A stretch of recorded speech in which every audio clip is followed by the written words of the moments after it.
Donc c'est le début du renouveau. Donc ce moment-là aussi, ça soit un début, un renouveau pour nous tous, autour de nous, qu'on puisse entendre des bonnes nouvelles, à tous nos proches, à tout le clan Israël, Amen, Kenny Ratson. Alors juste une petite idée. Si quelqu'un, il a le choix il reçoit entre lui, on l'appelle, on lui demande, il reçoit l'appel de la banque en lui disant, mon ami, il faut se préoccuper de votre compte en banque, il est au rouge, il faut faire ce qu'il faut. Ou il a le choix entre répondre et résoudre une question de Gemara, qui a été posée, ou une question de halakha qui est difficile à trancher. Quel choix il fera? Évidemment qu'il choisira entre la deuxième que la première, parce que c'est plus facile c'est plus agréable de répondre à un sujet de halakha ou de Gemara que de résoudre un problème de compte ou de problème de tous les soucis qu'on peut avoir.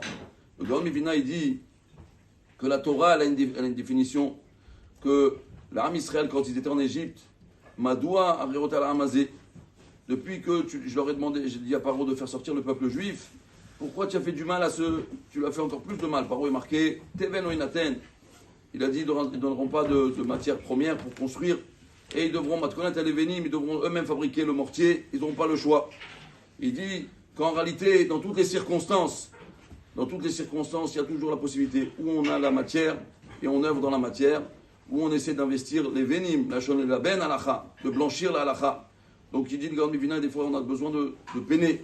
Et si quelqu'un il sait qu'il a besoin de faire des efforts, lui de les mettre dans le quotidien à l'extérieur, et d'essayer de se mettre aux travaux qui viennent l'affliger, au contraire, il va se servir de l'étude, il va s'approfondir dans l'étude de la Gemara, dans l'étude de la halakha, pour comprendre chaque chose. Et ça c'est sûr que ça lui donnera une bracha. Évidemment, pour qui tout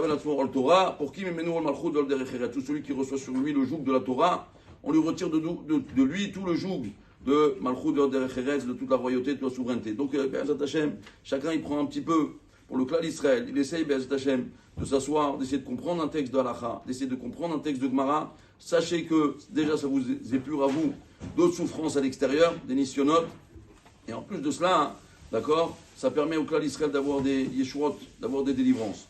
Donc, Be'ezrat Hashem, Rabotai, chacun qui peut trouver un peu de temps pour s'asseoir, pour étudier, pour prier, à Kadosh Baruch Hu, qu'Hachem vous envoie la tzlacha dans tous les domaines. Amen. Kenny Ratson. Une halakha. Amistaref. Sarich levarer bracha acharona. Alma sheachal. Velo niftar b'birkat Amazon. Shel Elou. On a dit hier que celui qui s'associait avec les personnes, d'accord, s'il y avait par exemple 6, 7 qui ont mangé du pain et 3 qui ont mangé des légumes, d'après la halakha, ils peuvent s'associer. Mais il dit, si par exemple les 7 ils sont en train de faire birkat Amazon et lui, il a mangé que les légumes, ou il a mangé des maisonnotes, est-ce qu'il peut s'acquitter du birkat Amazon? Il dit non, lui aussi il a un devoir de faire bracha charona, velo niftar birkat Amazon, bien que le birkat Amazon est plus important que toutes les autres brachot, d'accord, ça marche. Il dit le Shulchan Aruch, bamet dvarim amurim, des sagé bechol ma'achal listaref la'asara, aval les shlosha enam listaref at sheochal kazaït pat. Là on a dit dans 10, mais si maintenant ils sont 3, ils ne s'associent pas jusqu'à qu'il a mangé du pain. Donc 2, ils peuvent empêcher, ils peuvent manger du pain, ça marche. Mais si maintenant il n'a pas mangé du pain, il ne pourra pas s'associer. Par contre, dans les 10, s'il y en a 7 qui ont mangé du pain et 3 qui ont mangé des légumes, ils peuvent s'associer. Baruch Hashem, Le'olam, Amen, Ve'amen, Chazak ou Baruch, Chodesh Tov, Uvorach.